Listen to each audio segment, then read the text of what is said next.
El golpe de Beiras en el escaño de Feijóo sigue retumbando. Los ecos han llegado hoy hasta la sede de los populares. El PP insiste en que los puñetazos no pueden ser la alternativa a la falta de argumentos, así que emplazan a Beiras a que pida perdón o deje el escaño. A Beiras non lle queda outra cousa que o pedir disculpas públicamente ao presidente da Xunta polas ameazas e pola actitude do outro día e o Parlamento en xeral ou presentar a súa dimisión sen ningún tipo de dúbida. Para el PP es una muestra más del tipo de política que lleva a cabo Ague, una política de amedrentamiento que para los populares Beiras ha extendido a su grupo. Como ejemplo ponía la viceportavoz Yolanda Díaz, que ayer ponía en cuestión la información remitida por la Xunta sobre los contratos con Marcial Dorado.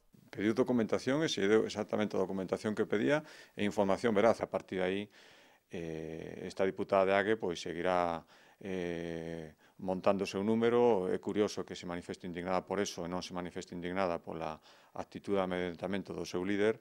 Las críticas las extendió a Cayo Lara, que justificó la actitud de Beiras. Y es que hoy de Rueda salieron reproches a Ague, al BNG por hacer seguidismo y al PSOE por su división interna. Y en medio de los reproches un llamamiento al consenso para sacar adelante los cambios en la normativa electoral. El PP quiere regular por ley los debates entre candidatos. Debo establecer todo isto, protocolizarlo de algún xeito neste texto e que eso xa quede establecido como algo normal, que nos desde logo creemos normal.